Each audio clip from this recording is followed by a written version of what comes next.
Hey guys, Leland from Riker's Reptiles. Thanks for watching my videos, and don't forget to subscribe and like and share and hit that notification bell. Bing, bing, bing.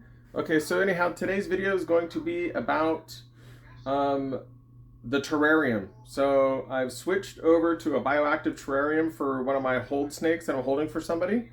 And I'm just trying to get that snake used to living in a terrarium before I ship it off. Actually, before he takes possession of it, it's not going to be shipped. It's going to be just picked up. But anyhow, that snake is not eating now. So no surprise. That happens a lot of times when you go from like a rack setup like this to a terrarium setup. So I'll show you that setup in a second.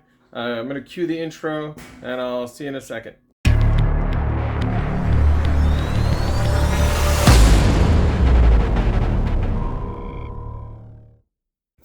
We have a couple terrarium setups up here. This one's for Cornholio, the corn snake. It's just an aspen and cocoa, some water, a little hide, heat. We took a poster and cut it up, stuck it back there to make it look cooler. But anyhow, the one we're talking about is past the quarantine rack. And over here in the corner, that's the new bioactive setup over there. So I've had this snake in here now for going on 3 weeks. When I first put it in here, it ate that day. And then the next week it didn't eat. And then yesterday it didn't eat. So what I always like to do is start with the water, make sure the water's good. Next, I'll check the humidity.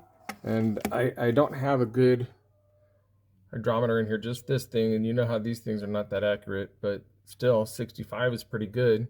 And then the next thing is I'm going to check the heat. So I forgot to get my heat gun, so I'm going to go grab it. All right, so that's what we're looking at. On the hottest part, it was 87, but this snake's been kind of laying over here when it was 83, 84.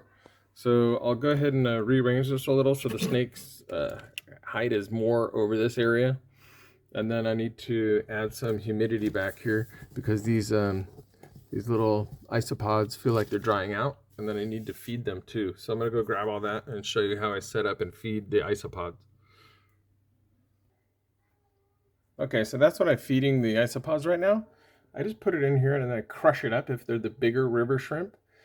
Just crush it up a little bit, and then I just toss it in here. And I usually like to put it underneath their cork so they'll have somewhere to hang out after they eat it. So I'll dump that right there like that. And then I'll just lightly mist. Go ahead, set up on spray.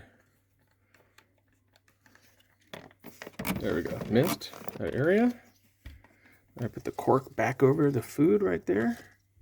And then I really give this part back here a good moistening, because that's kind of the wet area.